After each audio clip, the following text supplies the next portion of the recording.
If you want access to the transcript, the show notes, and the links talked about as part of this episode, you can head to Seven, so the word all spelled out, SEVEN health.com/335.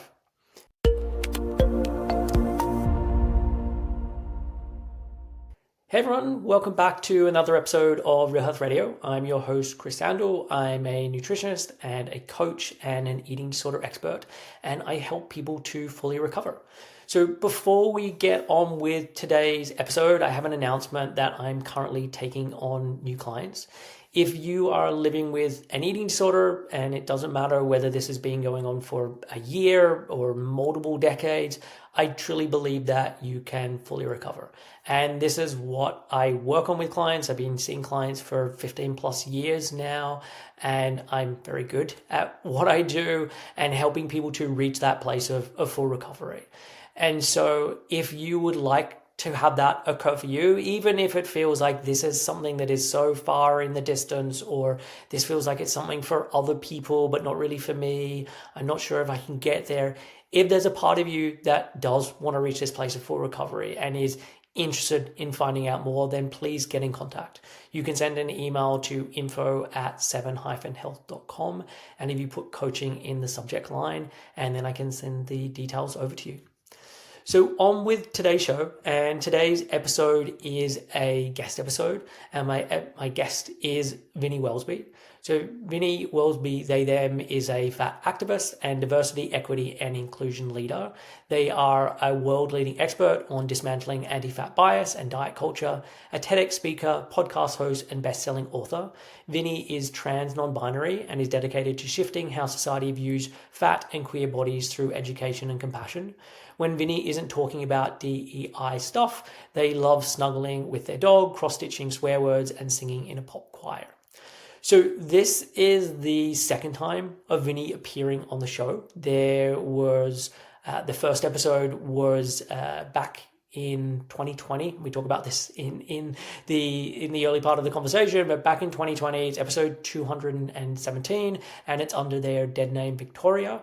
And it's really a great episode if you want to find out more about Vinny's background and a lot of the difficulties that they had growing up, and what has really then spurred them on to be so passionate about this work. So I highly recommend checking it out. We didn't get into any of that in this episode because it just didn't feel relevant, and you can go back and listen to that other episode.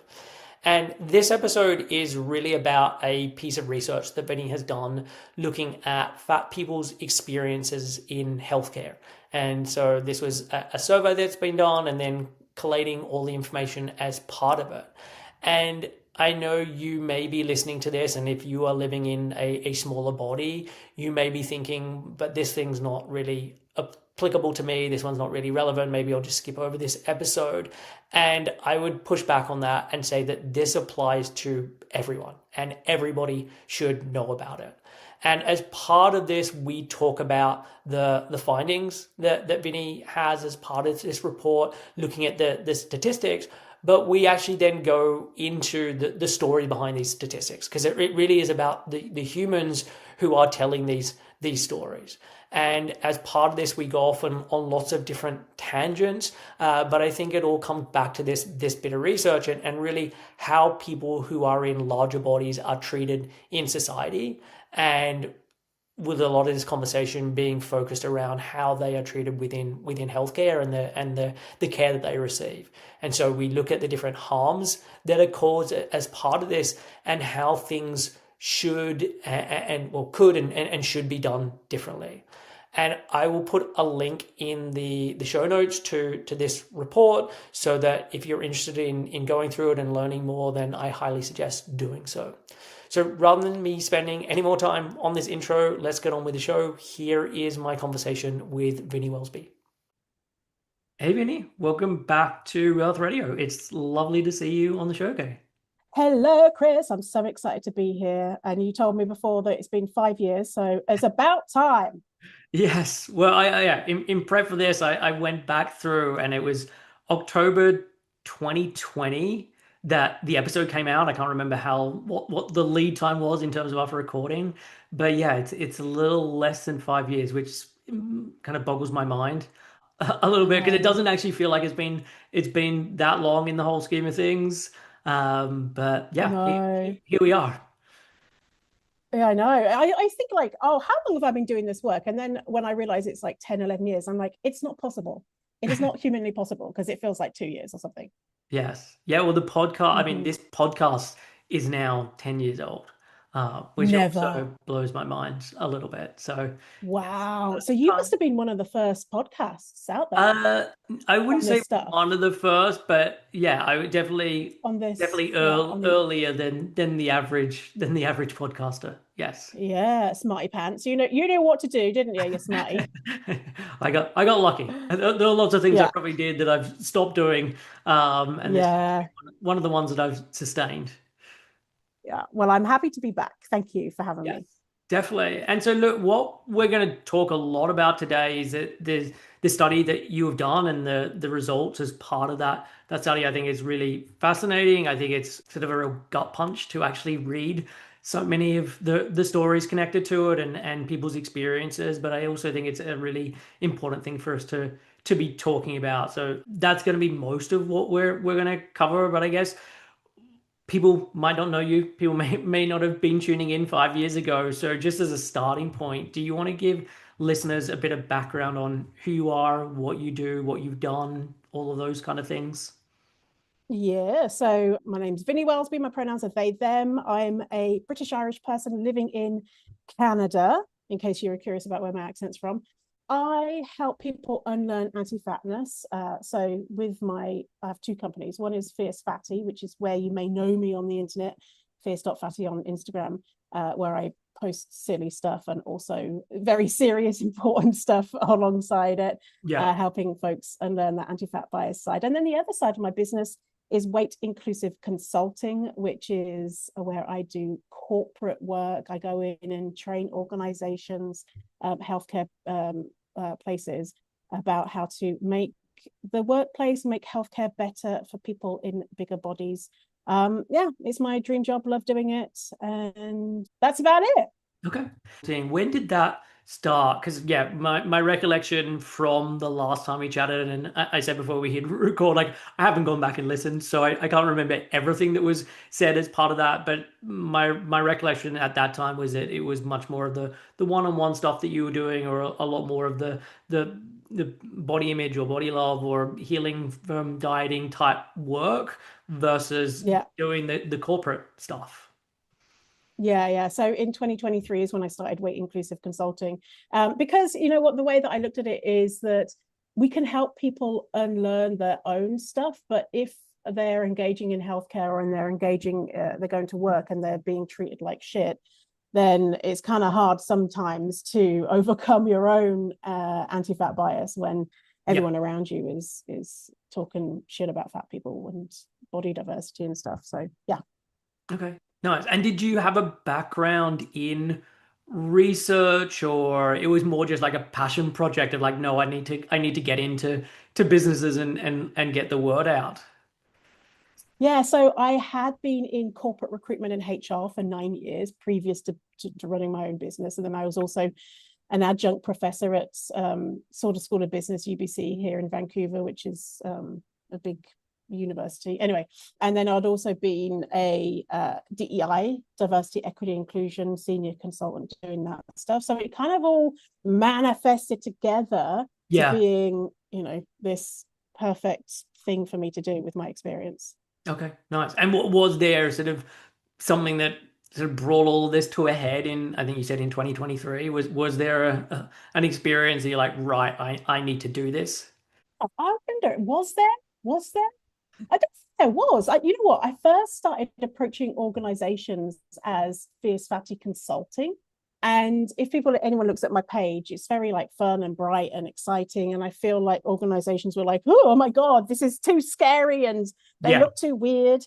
And so I think at 2023, I was like, okay, I need to make a really boring corporate brand with boring colors. Like I just use blues and very professional. to trick people into thinking that I'm a professional person. I am, but I also like having fun. But yeah, anyway, so that was probably the I was like, okay, it's not working as Fierce consultant, so let's make it boring, and the boring it's worked. Yeah. Which is weird. Yeah, that's good. And I think sometimes you need to find that way in, so that they can then get to experience you and everything that you want to share. And how much of what you're doing is online with these trainings versus actually sort of being on the ground and getting into someone's office? Like 99% of it is online. Yeah. So Okay. that's really cool because then I have clients literally across the world, which is awesome. Okay, cool. So it's not just Canada based, it's like wherever people But are. if I can wake up in your time zone, then I'll do it. Okay, awesome. That is good to know. And at the end, I'll get you to share where people can find you, and it will all be in the show notes anyway. So if people like what we're talking Cool. about and you work in HR or you have some power of sway in an office and want to bring this in, then I would highly suggest doing so. Yeah, thank you. So tell us about this fat in healthcare. Give the sort of summary of what it is and kind of why you wanted to do this. Yeah, so about a year ago, while doing work with clients, I wanted to collect stories from folks about their experiences in the workplace. So about a year ago, I created the Fats in Work report, which you can get for free, same as this Fat in Healthcare report. And the results were fantastic, and organizations loved it. People loved sharing their experiences. So more recently, a couple of months ago, I released the Fat in Healthcare survey report. And so that was between November 2024, March 2025. I had a survey open to people identifying as fat or formerly fat, who shared their experiences. And what I've done is taken their stories and then taking their stats and data and put it into this 80 plus page report, which is, if I don't toot my own horn, it's really good, really Yep. informative and free. So yeah, so that's what the report is, and we can use it as a learning tool on how to do better. Okay. And we're going to dig into this in a moment in terms of what the report showed and all the findings. I just wonder, I know you said, okay, I did this one about being fat in the workplace and Hmm. people loved it and that was great. And I can imagine then that sort of opens the door for you to be able to then go into lots of workplaces and say, okay, this is the unintentional harm that's being done, and this is why we need to do something different. With this one, is the hope that, hey, I'm going to be getting invited now into more healthcare spaces where I can speak specifically to those types of people? Yes, and that's already happened. So since January, when I had preliminary results, I've already started using those stories. So for example, January I did Yale School of Medicine, who wanted to hear the stories, and since then I've been doing different healthcare. I had been before, but they really enjoy hearing those patient testimonies. So Okay. yeah, it's been really helpful. Okay. Awesome. And what has the response been? And because I just wonder, I could imagine that within a workplace, maybe there's more openness to this, and whereas within healthcare, there could be more pushback connected to it. Am I right in that, or that's not been your experience? Actually, the opposite. Oh, So, really? Okay. if a workplace or a healthcare organization has already done work within the DEI space, so within and learning things like racism, sexism, and colonialism, etc., they're just going to be more open to understanding about systems of oppression. Whereas if an organization hasn't done their work, then they're going to be like, "Oh, what do you mean?" So, but then they probably wouldn't hire me. Yeah. But people in healthcare are more open a lot of the times, not always, Yeah. depending on their background and experience with genuinely caring for patients. And I think that's the difference, is a lot of healthcare providers really, really want to do best by their patients. Whereas in the workplace, people just want to go to work and make money and, make a living, go home, whatever. Yeah. Yeah, which has been really, really cool to see actually how many healthcare providers really passionately want to do better for everyone. So I feel so good about this. Okay. That's awesome. So it feels more Mm. like hey, this is a blind spot and we can help people see that this is a blind spot, they will just want to start to do better, and probably points towards the importance of education and this sort of being baked into someone's medical training. Yeah, and I think it's like there's a cultural shift, right? Of nowadays, like 5 years ago when we last spoke, the story, this would have been different. It would have been a little bit harder for me to do this stuff. But I think now, as a culture generally, we understand that shaming people for their body is probably not the best thing to do. Whereas Yeah. 5, 10 years ago, it would have been a lot more acceptable. Okay. I wonder though how much of that is then because of things like Ozempic. Like it's really interesting to be having this conversation with you at this time because I wonder how much of that, okay, we don't need to shame people about this because we now have this wonder drug that everyone should be taking and it's not your fault, just take this drug and you'll be fine. Yes. Oh my goodness. You're going to get me started on this stuff. So, yes. The thing is, fat liberationists have been doing this work for literally the 1960s, right? So there's been a lot of work that's been pushing to this point. However, Novo Nordisk, the manufacturer of Wegovy Ozempic, have spent millions marketing fat liberationist ideas, aka don't be exclusionary to fat people, in order to sell a quote cure to erase fat people from the planet. It's kind of makes me very, very mad.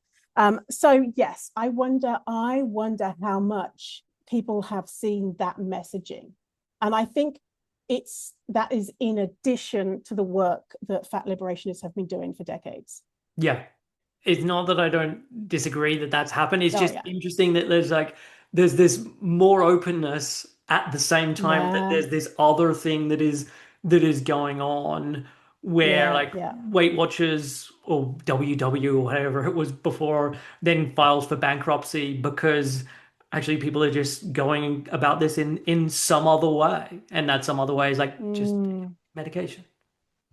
Thing is, though, so yes, 100%. I made this post about the history of this, miracle, life-changing, game-changing drugs. And we've had these miracle, life-changing, game-changing drugs throughout history. Like if you Yeah, think about fen. yeah, So there has been those messages previously, yeah. that it's not your fault, just take this drug and you'll be thin. But I wonder how many millions fen spent on marketing versus Novo Nordisk. Novo Nordisk has probably spent a lot more Yeah. to get this message out. Yeah. So it's interesting to think about, right? That's a really good point. Yeah. Yes, we live in interesting times. I know. Oh my goodness. So yeah, so let's start with then the report. And so you said, okay, between as November 2024 and March 2025, there was this survey that you opened up to people. And so I would love to go through some of the questions that were asked as part of this, and then what were some of the results. And you can talk about like the results are in the report, but also kind of fill in any more that you think is actually really relevant connected to this. So Yep. there's a question of if when you were fat, higher weight, in a bigger body, did you experience any type of discrimination or bias in healthcare due to your body size? What was the results of that question? Uh, the results was a gargantuan 99.25% of fat folks described anti-fat experiences in healthcare. So almost every single fat person has experienced bias in healthcare, which is like a flabbergasting. Yeah, yeah. And what are, just to paint the picture for people, what are some of those experiences that they had, although they were listing as part of those biases? Yeah, so I had a whole list of different things that people could have experienced. Things like I was told to eat healthy or exercise without asking what I eat or if I exercise, or my concerns were attributed to my weight. I was told to lose weight. The healthcare provider was rude or unkind, or I felt my weight. Provider made me feel like my body was a problem or wrong or unpleasant. Medical equipment didn't fit. No seats to fit me in the consultation room or the waiting room. Microaggressions from the provider, making faces or tutting or dismissive gestures. provider didn't want to touch my body, couldn't get an appointment due to BMI limits. So there's many different ways that anti-fatness can manifest. So many of these. Yeah, yeah. Which I know we're kind of joking and laughing, or you're saying that we're smaller, but like that's a horrible experience for someone Yeah, who is, hey, 100%. I'm now dealing with this physical thing that is going on, whether that is something that is in the very acute stage of like I'm I'm throwing up and I need to go and seek medical attention, or I found this lump or this thing and I'm really worried and I don't know if I now want to go to the doctor because of past experiences. Like there's so Mm-hmm. many tragedies that then happen because of this. And we're going to get onto some of that as we get into some of the stories that people shared. And the next question that was asked was like, how impactful has anti-fat bias in healthcare been on you throughout your life? And so what were some of the results connected to this? Yeah, so in the fat in work report, the results were out of 10, not impactful or incredibly impactful. People were saying about 7 or 8 out of 10 Yeah. in work. For Yeah. healthcare, most people said it was a 10 out of 10, incredibly impactful. 86% said that it was a 6 or 10, 6 out of 10 or higher. And 45% said it was a 9 or 10 out of 10, incredibly impactful. And the people who said it was a 0 or 1, 0.3%. So this is so impactful to your mental health, your physical health, being able to live and survive. It's really important that we don't experience bias in healthcare. Yeah, yeah. And just in terms of the way that you did this, with each of the people or with any of the people, did you do any longer form interviews yourself, or it was all online survey results? Yeah, so most of it was online survey results, and then actually next week I invited 2 people from the survey who had really devastating stories to talk about their experiences. So next week on my podcast, which is called Fierce Fatty, you can listen to their stories, and I can give you a synopsis as well. But Okay. yeah. And I think moving forward, I think I will do more talking to people as well, because it's just so powerful.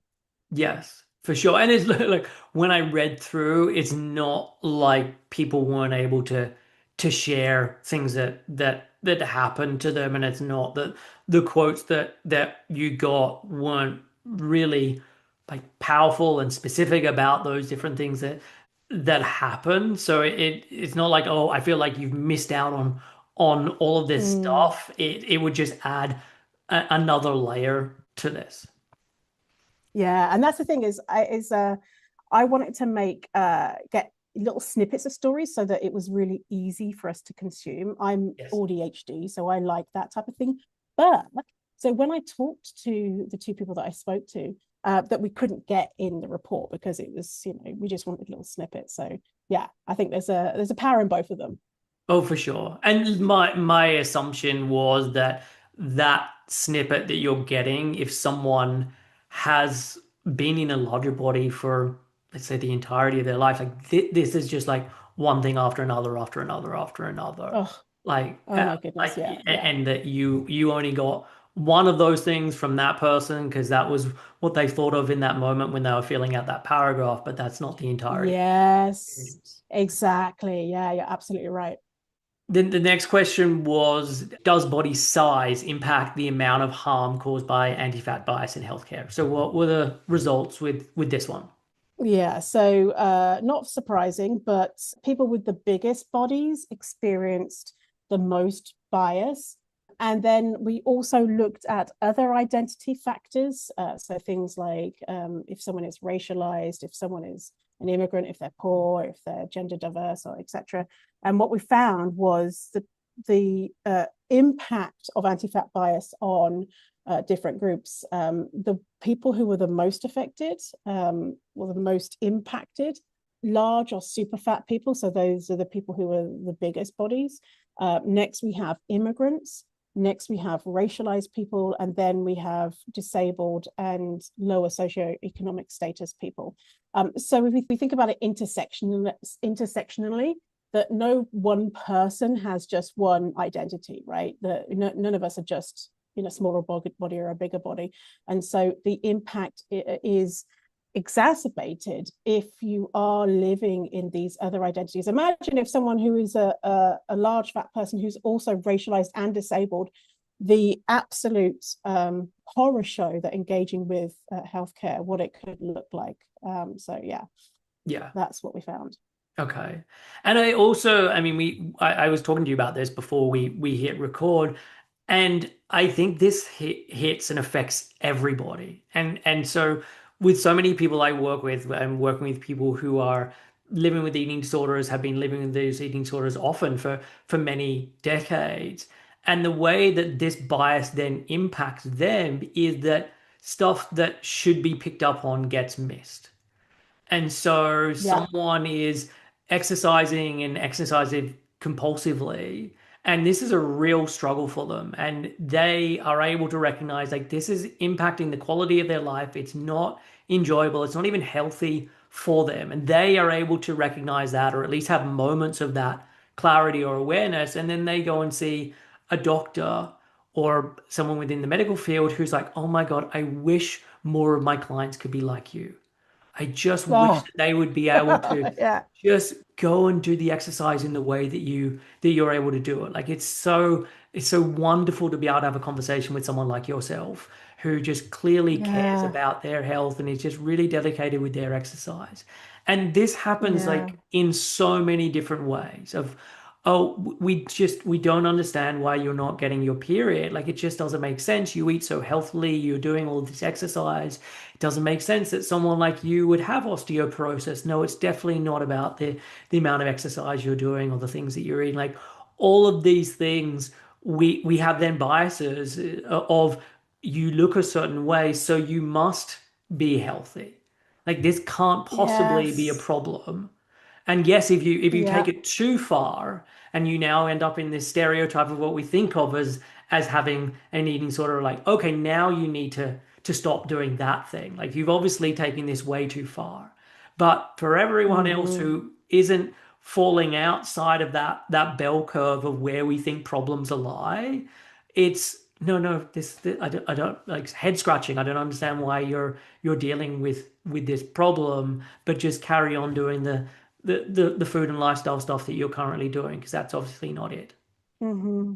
Yeah, yeah. It makes me think about when I was deep in one of my eating disorders. I had atypical anorexia. For those who don't know about atypical means someone who has anorexia who is in a bigger body. We should get away with that atypical because many people in who have eating disorders are in bigger bodies as well as anorexia. Anyway, Well, I think so it's I was about deep 30, in I think it's about 30% of people who get, yeah. if you look at it, about 30% meet the regular anorexia, and then everyone else is atypical. So the real Yeah. atypical is the one that we typically think about.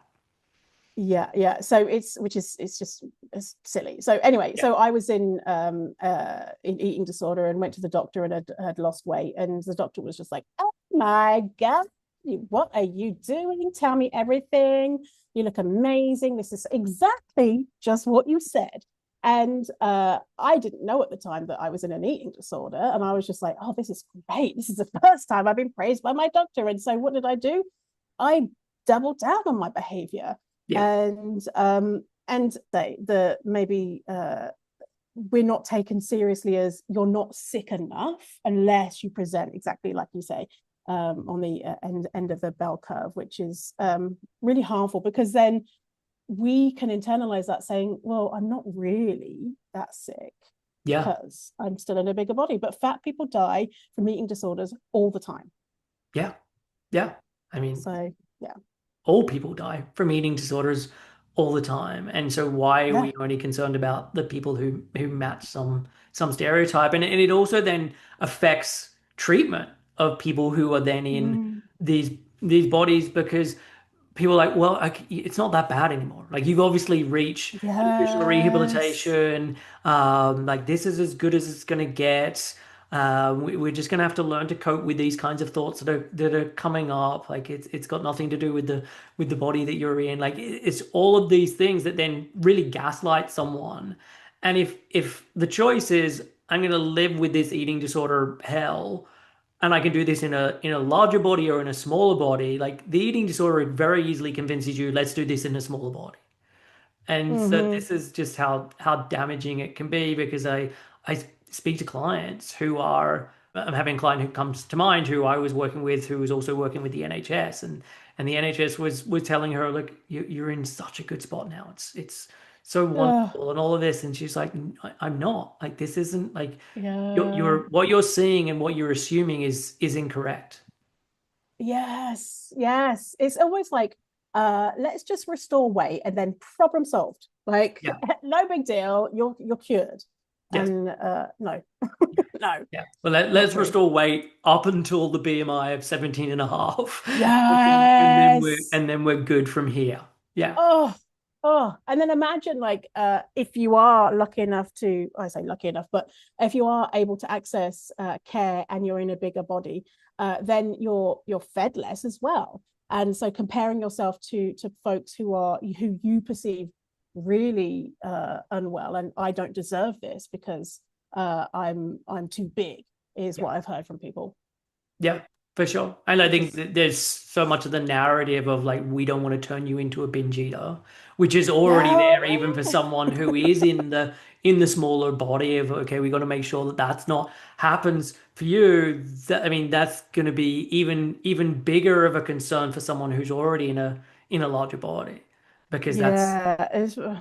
yeah, and It's just so that so much ED care is so reinforcing these things that yeah. cause harm. Yeah, for sure. I think it's just like the same biases that you are finding for people who are in larger bodies have then an impact in eating disorder recovery, and which is Yeah. why I mean, what you're talking about is valid in its own way, and I think it's also very relevant to the work that I do and the people who typically listen to this podcast and who are in recovery or wanting to be in recovery or Hmm. dealing with an eating disorder. Yeah. Yeah. Absolutely. Yeah. So anti-fat bias affects everyone in every body size. Yeah, for sure. And so there's a really great visual in the report where you talk about the weight-centric health care cycle and explain how that sort of all works. And so can you walk us through like what happens as part of this? Yeah. So I created the weight-centric healthcare cycle from reading all these stories. I kept seeing buckets of themes of people falling into these different themes. Yeah, The weight-centric healthcare cycle is basically um, the cycle that we get into when we are in an environment that says that health is weight, weight is health. To be healthy, you need to be small. To obtain health, you should diet, and dieting works. And basically, that fat people are less worthy than people in smaller bodies, and people in smaller bodies don't get sick because they're not fat, which all of that is obviously wrong and harms everyone. So if we look at the top of the cycle, first is healthcare avoidance. So a healthcare seeker is unable or unwilling to engage in healthcare due to previous bad experiences. And I think you can ask anyone on the street, have you had a bad experience in healthcare? Chances are they say yes. And as we know, when it comes to fat people, it's almost 100%. yeah, And so then if we manage to get past healthcare avoidance and then we attempt to engage with healthcare, sometimes we can be denied healthcare. We can't even get through the door. So an example could be an IVF clinic. So fat folks, the doctor won't even see them. You can't even make an appointment if your BMI is over a certain amount. So being denied healthcare. The next is being denied evidence-based healthcare. So if you manage to, you've got over that avoidance, you get into the doctor, And then your concerns are solely or mostly blamed on weight. And then the answer to that is that you need to do a diet. And a diet is not evidence-based because, as we know, 95% plus diets fail. It's not an evidence-based solution to whatever problem the person is presenting with. And as we know, we've heard lots of stories about it. I went in with a broken toe and they said, have you thought about weight loss? So once we get past that, we get to infrastructural and institutional inequity. So infrastructural are things, the physical environment, so equipment is inaccessible, and institutional things like BMI cutoffs at an institution level, like we don't treat people at this hospital with a BMI of XYZ, no training on fat bodies, which is really, really common. Next is provider bias. This is the biggest one, and I think the one that has the most impact, because some of these other things we can say, well, it's a system thing, it's not an individual thing, but provider bias has been really impactful and really, really common. So subpar care due to stereotypes and discrimination from providers, microaggressions, macroaggressions. And then because of all that, then we see worse health outcomes. So it results in fat patients having a poorer outcomes and death, which is then attributed to their weight. Of course they're sick, of course they died, they're fat. And we're not looking at this whole cycle. And then we get back to the beginning again, healthcare avoidance, because why would you want to engage with healthcare when you're experiencing so much bias and inequities in so many places that you faced? And so when we talk about, well, fat people are unhealthy, blah, blah, blah, hardly anyone talks about this cycle and the bias that fat people are experiencing. They just blame it on the person's adipose tissue and not on systems that could be affecting how they engage in healthcare and what healthcare they get. Yeah. And I think, you summed it up so nicely, and it's such a great visual in terms of the report to really understand this. And I think about this a lot whenever I see studies done where it's like, and one of the predisposing risk factors connected to this is someone's body size. And the reason I'm always like, but how do you know? Is because we don't live in a society where it's not a bad thing to be this.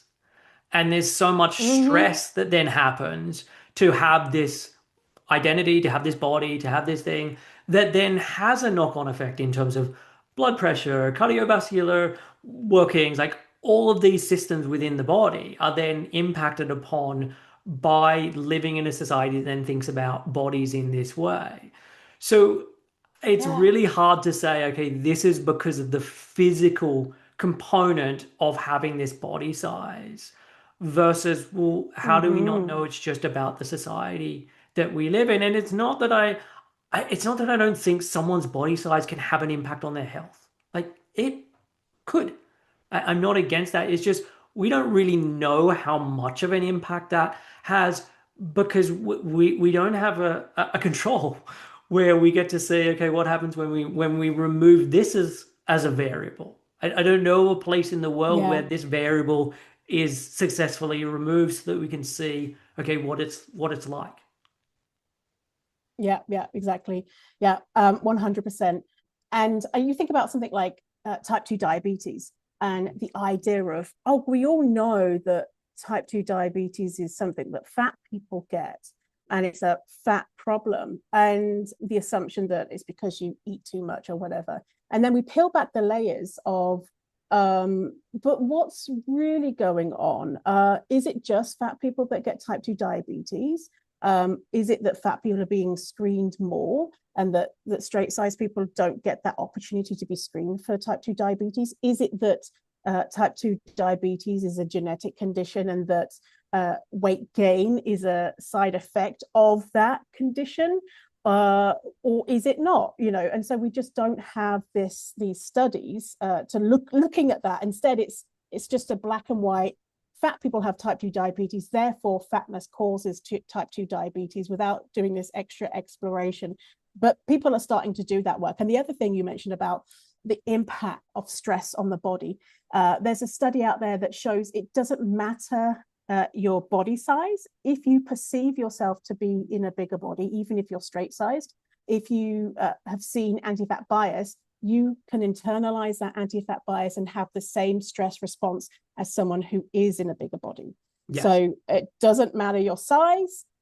Anti-fat bias can cause us stress, which causes us a ton of damage to our bodies. Yeah, definitely. I don't know if I'm thinking of the exact same study you're thinking of. I've had Jeffrey Hunger on the podcast before, who does a lot of research around weight stigma, and he did a study that was very similar to that, and where someone's perception really matters in both directions. Because if they don't then see themselves as being in a larger body, or see that as a negative thing, like, it's also then protective in that, okay, because of that perception, it doesn't have an impact on them in the same way. Yeah, I love that. That was a new study that came out maybe a couple of years ago. But if you identify being in the in group being fat folks, then your experiences are completely different when it comes to surviving anti-fat bias. And I thought that's just so cool that, hey, just hang around with fat people, make some fat friends, look at fat content online. And it's like you're literally protecting yourself from all of that nasty shit from anti-fat bias. Yeah. It's really cool. Yeah, for sure. And it makes me think of, just in terms of the bias, just how much of that is impacted by the time that we're living in at this point. And I don't know what's going to happen in 10 years or 20 years or 30 years. Like we talked earlier about, okay, Ozempic is this really big thing now. Imagine at this point if they came out with a medication of, we can give you this medication and people will no longer be gay. And so you can have this medication, you can give it to your teenage sons, daughters, no one's going to be gay anymore. There would be outrage. No one is going to be saying, gosh, thank God we've been praying for this. I'm so glad that this medication has been designed. If that medication came out in the 1940s or 1950s, it would have been 100% embraced. People would have been like, yes, this is like cool. We can stop doing electroshock therapy on people, or we can stop putting them in institutions because of this. And so it would have been fully embraced, because that was the time. That was how we thought about this thing. And so I think it's really useful to look at, okay, we've gone forward 70 years, and it's not like there aren't some people who would be thinking this is a good medication. We need to give that. But as a society, or at least within the places that we live, like that's not going to be what people are typically going to think. Not en masse anyway. Yeah. Versus, I'm thinking, you know what? Yeah. What someone so you finish what you're saying. No, well, just if you compare that to how we're then thinking about people in larger bodies at this point, and the way that that's being dealt with in this very medical medication way. Yeah, absolutely. And I was thinking about someone listening thinking, Chris, well, that's silly. We all know that fat people are unhealthy. We know that gay people, they're not unhealthy. So that's a silly comparison. But I would say, no, it's not, because we know that queer people have worse health outcomes.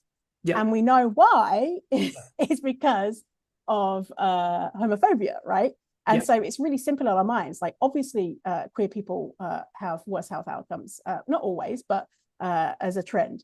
And so someone will say, well, we know that fat people have worse health outcomes and they're an epidemic and blah, blah, blah. And just exactly what you said, thinking about that rhetoric that we all know. Do we? Is that true? Because what that is ideological anti-fatness, the idea, the belief, the deep-seated that this person is aberrant, is outside the norm, the same way we think about any other people who are outside what we deem a good body. So a great comparison, because I think the idea that to solve this issue of fatness, the solution is to get rid of fat people is eugenics, and it's 100% fucked up. Yeah. Yeah. And I think like disentangling the health piece, because I think then it's the next thought is like, but what about the health? And you're obviously not caring about people's health. So like, no, I genuinely care about people's health. And I think Yeah, you did a very good job in this report saying, okay, if we care about people's health, these are the things that we need to start looking at. Like I want yeah. everyone to be as happy and healthy as they can be, and that unfortunately that thing is going to be on a spectrum because of Hmm. socioeconomics, access, all of these different things. Like the idea that we're all going to live to 100 is unfortunately just not the case. But Hmm. I do genuinely care about health and having people Yeah, be healthier, and like we need to then understand like what truly allows that to happen and allows people to flourish, as opposed to, oh, yeah, the way that we get there is we just need more people on Ozempic or doing diets or whatever yeah, is yeah. recommended right And now. that 100%. That's yeah. That's it's like, well, fat liberation is anti-health, and it's like, no, literally the opposite. We want people to have access to everything that they can in life. And if that means engaging in health, then that's exactly the access that we want to get. So yeah, 100%. Yeah. Yeah, Yeah, saying that you can't have that knee surgery because you need to lose weight first, like that's not in service of health. yeah. And we've been trying this for, diets have been around for we've known for 100 years that diets don't work. So diets have been around for 100 years. Has it made fat people disappear? No. Has it improved fat people's health? No. So about we try something new. Yeah, yeah, for sure. And so, in terms of the participant stories, and this really is so much of the bulk of the report, and like it's what then makes this. I mean, as I said at the beginning, like it is such a gut punch to read so many of these stories, but it is also what humanizes this. Like statistics only get us so far. To hear that 98% of this thing or 67% of this thing, like that's very different to then hearing someone's story about what their experience was like in all these ways. And so I'm glad that you were able to include that as part of it. And so I think what would be useful is maybe give some examples to really illustrate what some of these things are and the impact that it had. And if you can do them, I know you in the report you'd sort of done them in those same areas that you talked about a moment ago with the weight-centric healthcare cycle. So the healthcare avoidance, the denied healthcare, the denied evidence base. I mean, you can kind of just work our way through. So what are some of the things that people shared about the healthcare avoidance? Mm-hmm. Yeah, so for healthcare avoidance, actually, you know what? Let me share Sarah's You do them story. in whatever order you want to do them. Yeah, it's just on my mind. Sarah's story, who's on my podcast next week. Okay. Because Sarah's story encapsulates a few different things Okay, that's perfect. that's is in the healthcare cycle. So Sarah, she's from the UK. She's a queer woman. Her pronouns are they, them. She's 49. And so Sarah went to the doctor for 2 years. She was going to the doctor saying there's something wrong. She was presenting with all of the symptoms of ovarian cancer. The doctor would say, go away, lose weight, or sometimes give her anti-nausea medicine. She saw many different doctors in that 2 years. At a point in that 2 years, she gave up. She said she went into healthcare avoidance. What's the point? I'm not getting listened to. Eventually, she was like, no, I'm going to go back again. This is all within the 2 years. She met a fat doctor. The doctor was the first doctor to put her hands on Sarah. In her stomach, she felt a huge mass that was encroaching on her lungs. And immediately she said, you need to go to the emergency room, to A&E, to ER. She got to the emergency room. She needed to have an MRI. There was a team of 5 people in the room for the MRI to try and force her into the machine because the machine was too small. It didn't work. 6 weeks went by and she managed to get to the oncologist's scanning machine. She was referred to, instead of her name, she referred to as the big one. And so she was called, the big one is here. She managed to get the scan. What they found was a 4-kilogram tumor that was spanned the whole length of her diaphragm. They then did surgery on her. Her experience going into surgery was awful. She had to have different tests and different things going on because of her body size. Was basically told, you know, because of your body size, there's a very high chance that you're going to die, which is unnecessary, totally unnecessary stress on her. They found the cancer, and they did testing, and they said it was 2 separate cancers, womb and ovarian, and that she had a 4-year prognosis. It was a terminal cancer. If that cancer had been spotted at that 2 years previously, terminal diagnosis, right? An extra 2 years head start. And when she was presenting all of the symptoms of these cancers, so she's now living, she had the cancer removed. She's now living with that, impending, diagnosis.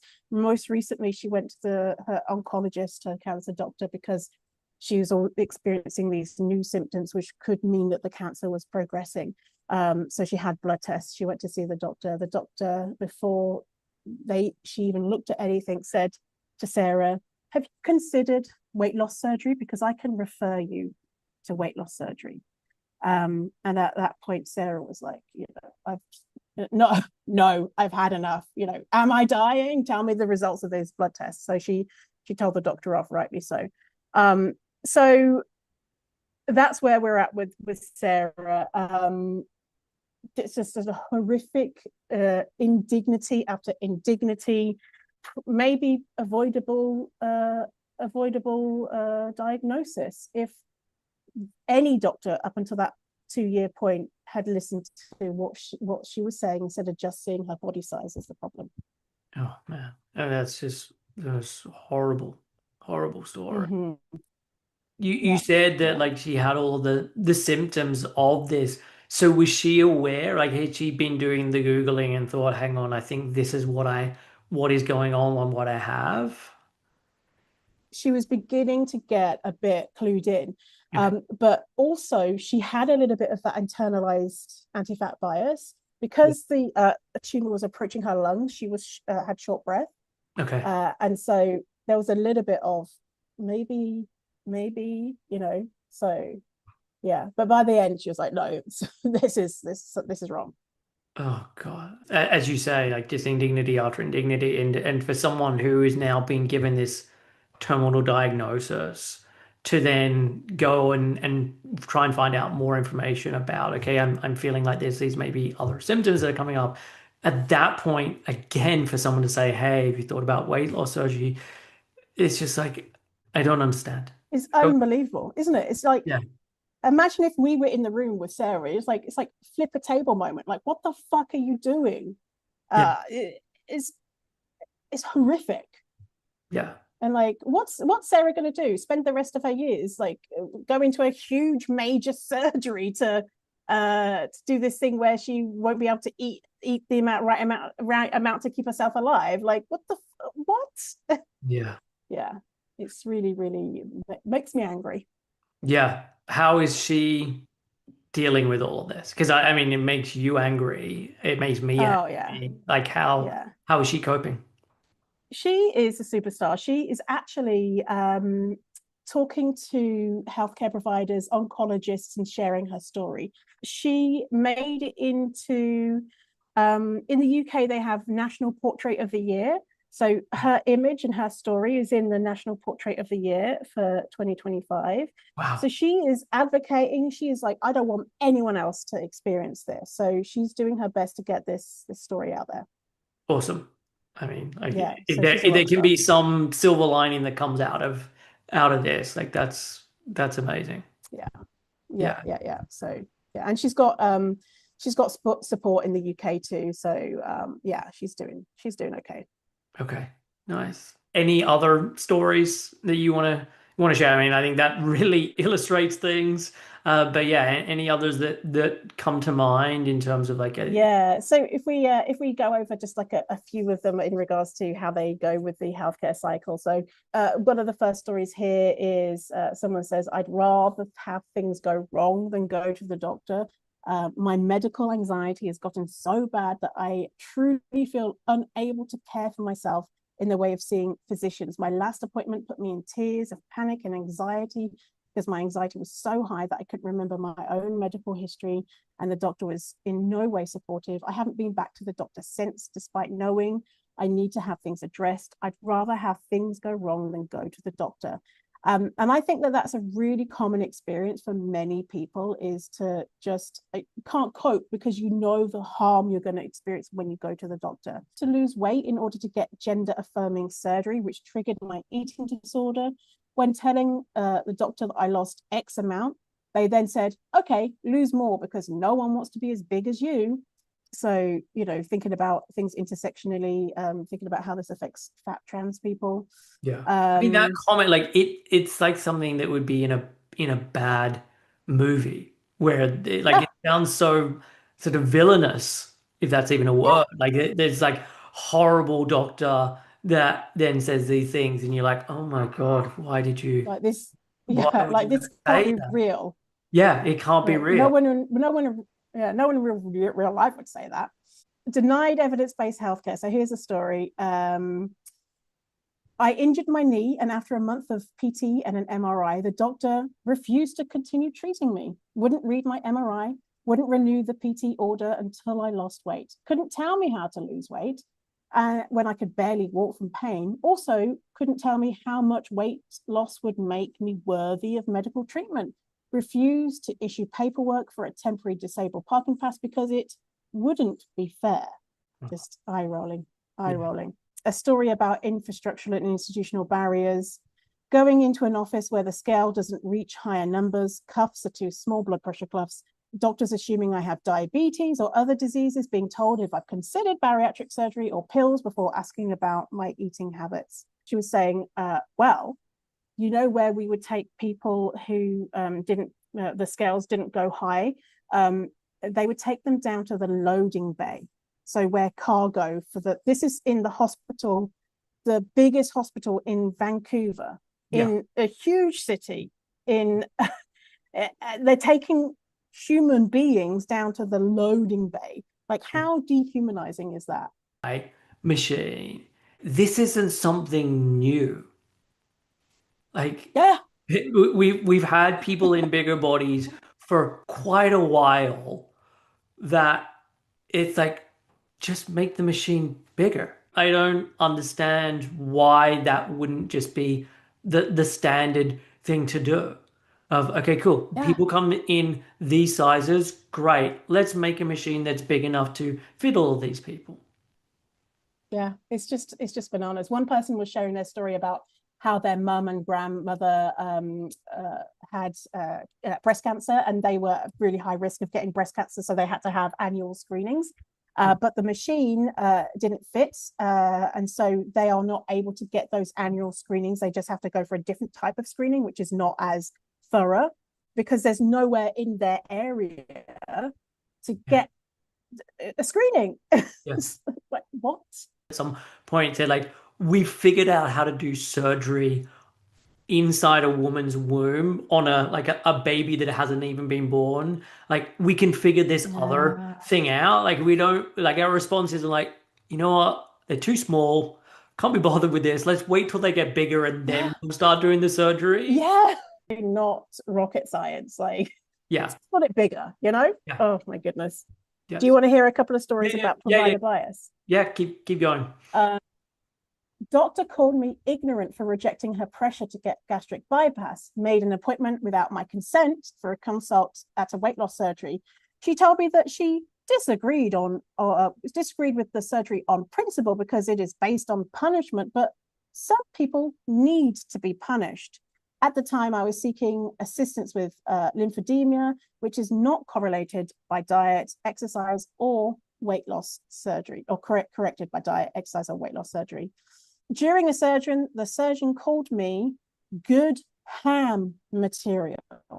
And all the people in the room laughed and agreed. He delayed 3 times my post-op appointment and finally sent me to a colleague. Like, again, it just goes back to that dehumanization. Like, Yes. they're literally ham, a pig. Yeah. Yeah, yeah. Okay, so worst outcomes. Withheld medication, assumed I didn't eat well or exercise, assumed high blood pressure, neglected the maternity care that led to the avoidable death of my first daughter at full term. That's someone from Ireland. As I knew, they just tell me to lose weight and dismiss my concerns. By the time I sought help, it was serious and I lost my mobility for a year whilst recovering. Oh. Yeah, so not every worst outcome has to be death. I mean, that definitely is a possibility. Becoming disabled when there is the option to have care. I then blamed on, oh, what do you expect? They're fat. Yeah. Yeah. And how many of the respondents do you know where, okay, this is the size of the body that they've been in since they were a kid, a teenager, and that these experiences were going on for them prior to them becoming an adult? Because it's horrible for this to be happening as an adult. And I also can imagine that then as a teenager or a kid, like you just internalize that even more, or maybe not even Oh, more, but just how much of that has this it's huge impact. impact on someone's sense of the world and sense of self. Yeah, yeah. So I didn't ask the question of how long that you've been fat, but I did ask the question that if they've experienced anti-fat bias as a child, Yeah. and got a lot of stories, and they're just oh, it just makes my heart hurt. Yes. I think what you were saying of maybe as an adult we're able to critically think and think, is this okay that someone says these things and speaks to me in this way? But as someone under 18, it literally could change the trajectory of your life. Yeah. And many people will say, it was either my parents or a healthcare provider put me on a diet, told me I was too fat, told me my body was wrong. Yeah. And because of that, ABC, I've had a lifelong eating disorder. I've had a lifelong issues with blah, blah, blah, blah, blah. Yeah. Yeah, so it's a huge, huge problem. Yeah. And look, it comes up again and again for people that I work with, where okay, this Yeah, thing happened when I was 12 or when I was 14, when I was whatever. A comment was made, I was taken to Weight Watchers with my mom. I like these things have this lasting impression, and someone can then be in their late 40s and this thing's still going on because of yeah. this thing that happened when they were very, very, very young. It's just so many stories about mum taking me to Weight Watchers, mum taking me to Diet Club. Maybe because the pediatrician told them to. The other thing that a lot of people said is that the doctor saying you're not going to find a husband if you don't become thin, and I'm just like, quadruple what the fuck? Yeah. Like, it's just it's just so gross. Like, Yeah. who the fuck cares if I'm straight, if I want to get married, if someone won't date me because of my body size, then they're obviously a complete fucking dickhead. So, and the doctor saying this, oh And it made like things like that make me like just realize like one how much that doctor like is a human being, because two, this is then mm, just so much about their thoughts and feelings and beliefs and biases. Like it's not, I can't yes, imagine like in page 420 of the medical textbook it's talking about yeah, how fat people aren't yeah, going to meet a husband, and this is one of the things we need to relay to people. Like it's just so much about someone else's, like their own beliefs and worries and insecurities and biases, and that then just yeah, comes out in that session, which I mean yeah, that's, it's not inherently a bad thing. Like so much of, or a lot of what I work on with clients is like, okay, my personality and things that I've experienced or whatever, like that can then add to that individual's experience, and it can be a strength, but it can also then be a weakness when it is used in this other way. Exactly. Yeah, exactly. And I think, having your own personal experiences is really important. But if your own personal experiences and sharing them with them others are based in bias, then maybe Yeah. we should keep our mouths shut. Yes. Yes, for sure. Maybe. Yeah. And so what were some of the consequences of this that people were talking about? Because I think there was a question of like, what were the consequences of anti-fat bias in healthcare for you? And there was like 10 most common outcomes. And maybe you've already listed some of them as part of, or talked about some of them already. But yeah, what were some of the most common? The most common ones. First, I'm anxious to engage with healthcare providers. Like I mentioned before, if you ask anyone on the street, most people will say, I'm anxious to engage with healthcare providers. I avoid or delay engaging. I don't trust healthcare providers to treat me free from bias. I was made to feel ashamed of my body. I received subpar healthcare. I engaged in weight loss attempts and it harmed my health. My eating disorder was triggered. I delayed diagnosis. I felt unable to voice my concerns, and my condition got worse. None of those things are conducive to good healthcare.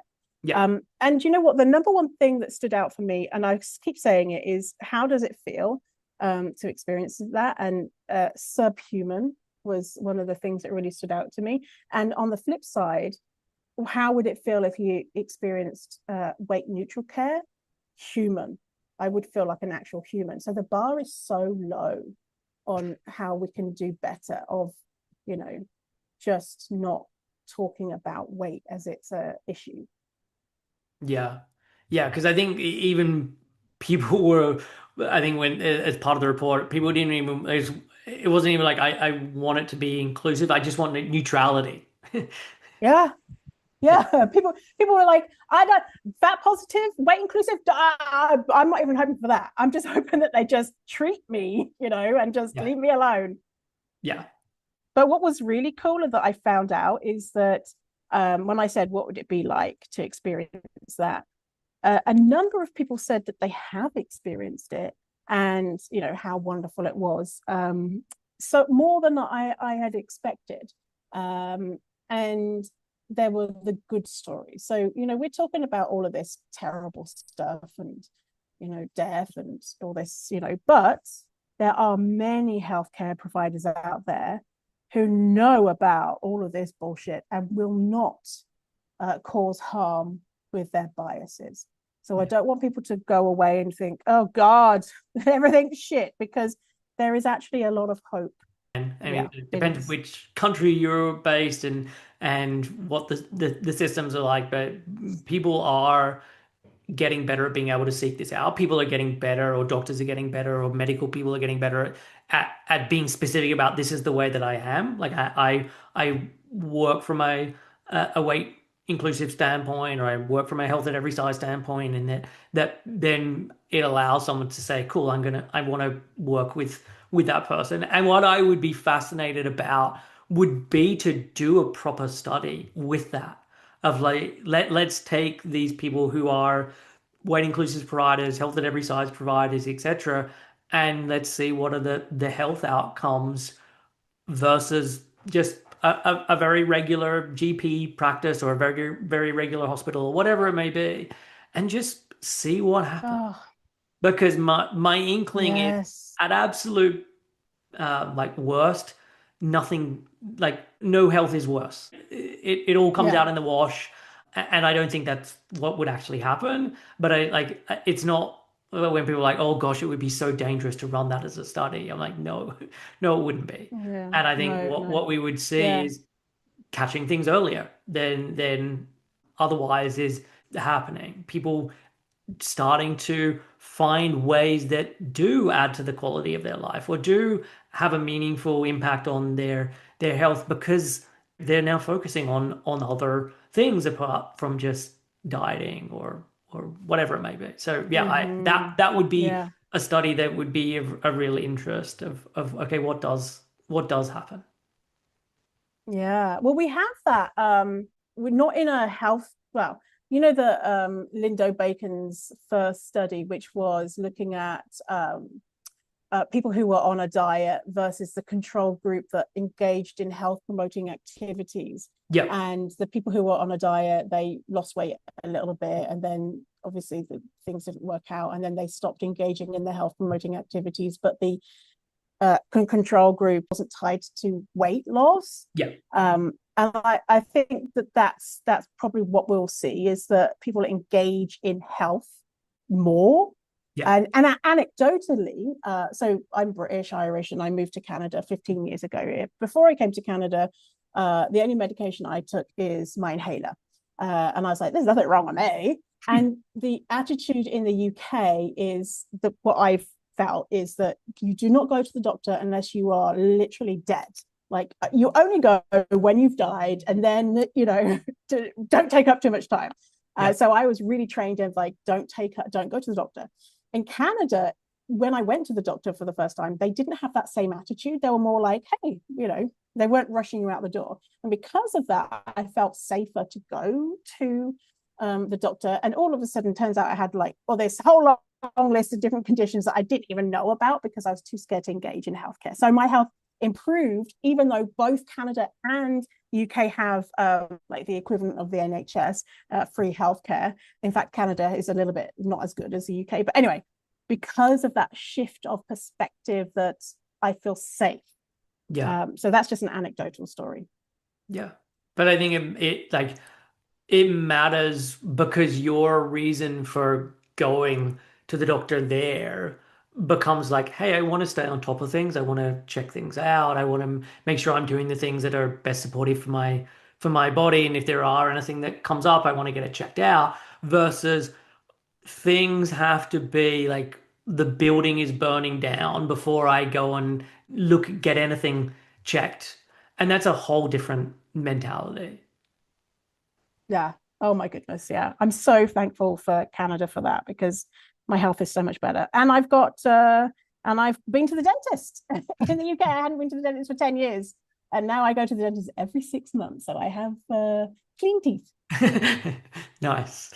So give some of the stories connected to this, if there are any that people reported. Yeah, so if we just go back to Sarah, so Sarah that we spoke about with the women ovarian cancer. So I asked her this question, and it's just so chill, like the reality of it. She was saying that she has a pain doctor, and so she'd be saying to the pain doctor, like, I probably am not allowed that pain medication, right, because of my body size. And the pain doctor would be, no, absolutely, you're allowed the pain medication, like, no big deal. Yeah. And she would be like, oh, okay. And then she'd have to get the pain medication as a needle in her back, and that meant that she had to pull down her trousers and lie in front of a room of people. And because she had conversations with the doctor and she'd built up this relationship, because she'd get seeing him, and he never made any comment about her weight, so he wasn't necessarily fat positive, or he was probably weight neutral. He made it so that it was so comfortable, that experience of something that was a little bit, stressful, having this needle go into your back. And she said that she would enjoy her time there because they'd all be laughing and having fun. And it just made accessing that healthcare enjoyable for this thing, which is, not necessarily enjoyable, just because he said, no, your weight's not an issue. Just a little comment. And that's, on that flip side of, we're hearing these little comments and how powerful they are. Yeah. Just that little comment of, oh no, your weight's not an issue, has given her a light in her day. More than that is, obviously accessing pain management is really important. So yeah. You said it before of like the bar is just set so low. Like basically what you described is this person was just treated as a human being when they went so weird. for a medical appointment. Like that is all that you described there. And the only reason that this is like a bright spot on her day is by contrast to all of their other experiences. Like if that hadn't happened, you wouldn't think like, oh wow, what a great experience. Yeah. I mean, it's so simple, which is empowering, and also like, what the hell are we doing already for it to not be most people's experience?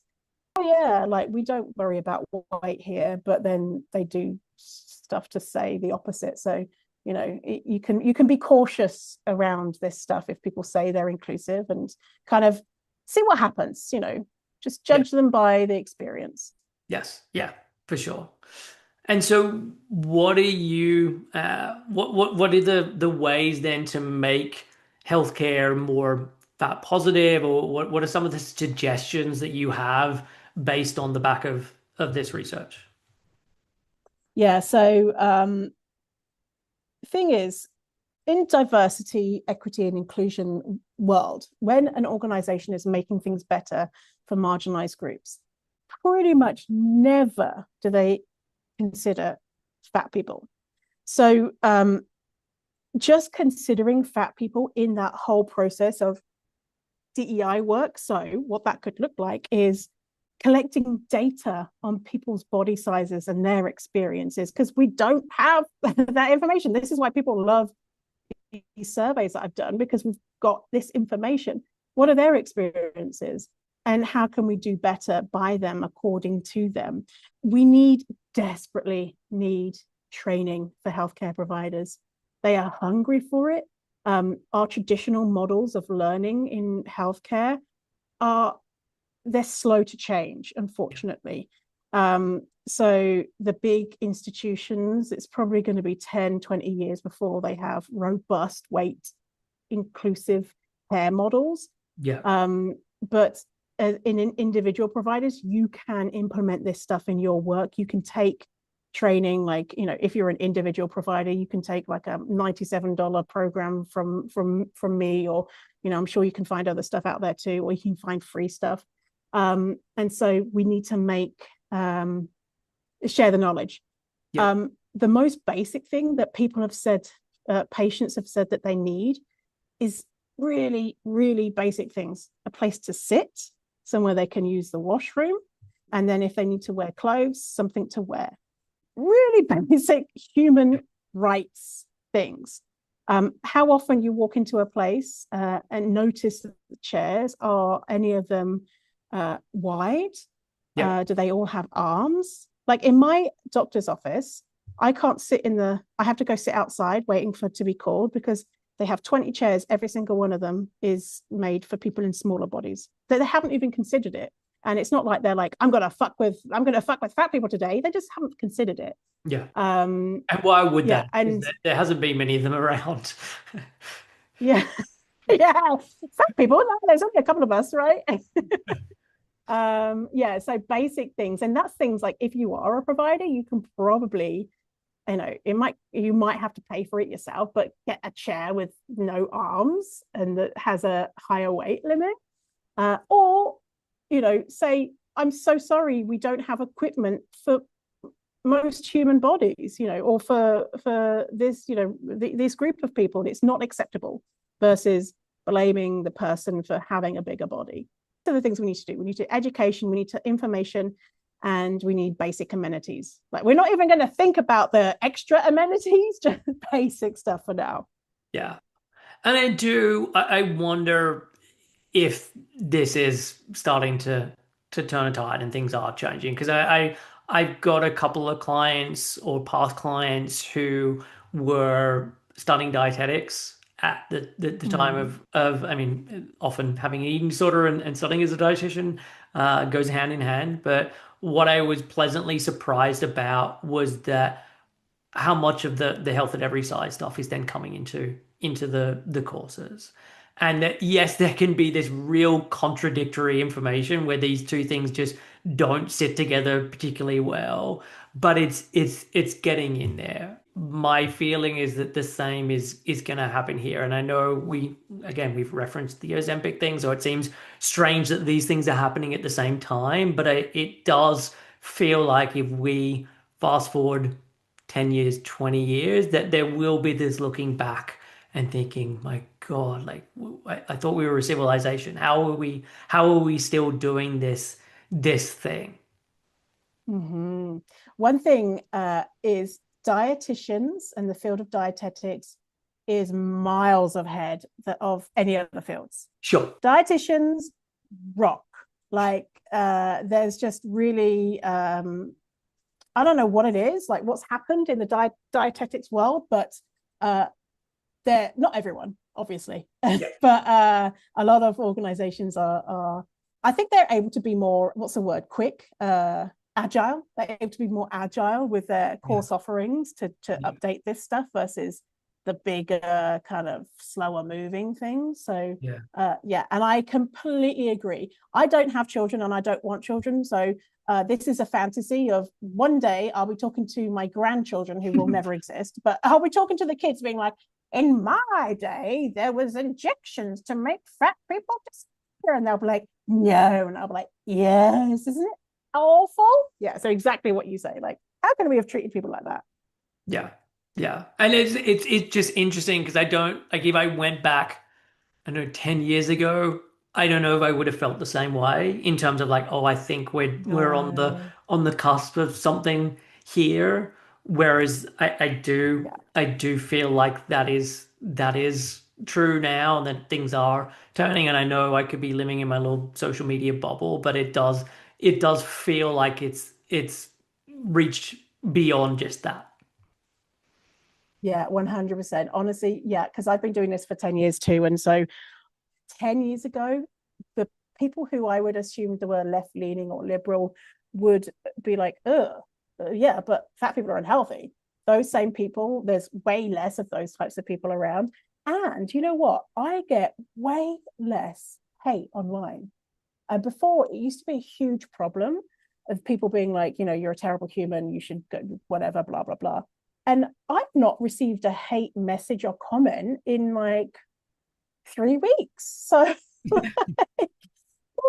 the trolls are quieting down. So even the trolls are becoming more educated and thinking, actually, maybe this is a good idea. Yeah. Have you spoken to other people about that? And if that's been their experience with it? Yeah. Yeah. Yeah. Everyone I talk to about this, they're on the same of like, yeah. And also exactly what you say. Is it because I'm in a bubble? But the responses generally from people of, oh, this is a good idea. And as well, think about, I'm contacting organizations saying, do you want this training? There's been a couple who were like, fuck you. But most of them are like, yes, this is amazing, great. And these are people who are not in our world. So Yeah. Okay. Well, that's positive. Yeah, a nice thing to hear as the world burns down. I know. We'll prevail. Yeah, sure. And so, is there anything else that we haven't gone through that you want to mention or would be useful for us to chat about? Just that I don't think we mentioned this, that you don't deserve to experience this bias. And if you are internalizing it and thinking, well, it's right that I be treated a certain way, and struggling with unlearning something that you heard when you were a kid, you shouldn't have been treated like that. It's not okay. I'm so sorry you experienced that. And there is hope and light. And in the future, we can change our thinking around believing ourselves to be not good enough, or believing fatness as this abhorrent thing. So we can change our perspectives, and you should be treated with care, no matter your size, no matter anything. You deserve that. Yeah, no, I wholeheartedly agree with that. And it's interesting because I then reflect on my experiences. I've always grown up in a small or straight-sized body, and so every time that I've gone to the doctor, this hasn't been anything that's ever been mentioned. And I've been able to say, oh, I've had this thing that's been going on. Can it be looked at? And I haven't feared that I'm going to get a lecture about. Like, I didn't, that the fear of that wasn't even on my radar, because it just wasn't my lived experience. It wasn't anything that I thought that would come up. And so it's like, oh, cool, you've got this thing with your knee. Let me have a look at that. Let's do an MRI, or let's do whatever it may be. Or okay, cool, you've got acne. Okay, cool. These are some of the things that we can offer as part of that. It's just, and I'm saying this because I think there's probably a lot of people listening to this where this hasn't been your experience, and there can be this maybe light bulb moment of like, really, this happens? And so Yeah. I think it's a really useful thing to reflect on. Like, if this hasn't happened to you, it's likely just because of dumb luck and the body that you were living in. You know what, Chris? I've just had a light bulb moment of this doesn't happen to you, of like your experience sounds so strange to me. I can't, I was just imagining that of like, what would that be like to walk in and just know that they're just gonna be like, oh, okay. It's that sounds so weird. Yeah. So Well, it's just a boring visit. Like there's no, like when you talked before about Sarah and when she was treated with basic human rights, it felt like, man, you've made my day. It was for yeah, me, I was just yeah, like, That's what should happen." And yeah. I don't like come out of the appointment and then I've got to call my wife to be like, "You wouldn't believe the way they talk to me. They talk to me like I was a real human Mm, being." It's just like, no, that's what should yeah. happen. Yeah. That's so funny. So I guess there are. I have. That's. I've never considered that. The straight size experience. Yeah, So thank you for that light bulb moment, Chris. I yeah, appreciate it. yeah. You're Yeah. you're very welcome. So look, Yeah. where should people be going if they want to find out more about you, if they want to download this report or survey? Yeah, where do people go? Yeah, so I'm most active on my Fierce Fatty Instagram, which is fierce.fatty. And then you can find me at my website, Fierce Fatty. But then if you want the corporate stuff, that type of training, it's Weight Inclusive Consulting, which is where you can find me. And if you just go to my Instagram bio, you'll find links for absolutely everything, including this report and the Fat at Work report as well. Okay, perfect. Well, look, I will put all of those in the show notes, and thank you so much for coming on. I look forward to our next podcast in 5 years' time and hearing about all the Yeah, updates at that point. in 2030. Oh my 2030. goodness. Okay, Yeah. People like, I'll send you a calendar link now. yeah. Yeah. That's so funny. Yeah. Thank you so much for having me, Chris. You're very welcome. So that was my conversation with Vinny Welsby. I am so glad that they have put this report together. I really want this to be the springboard that allows them to get in front of more people within the healthcare sector, because I think this is really important information to get out. This is truly something that will save lives, and I'm not saying this in some sort of hyperbolic way or metaphorical way. Like, it will actually save people's lives. And so I think this is really important work that they are doing. As I mentioned at the top, I'm currently taking on new clients. If you are living with an eating disorder and would like to fully recover, I would love to be able to help you with this.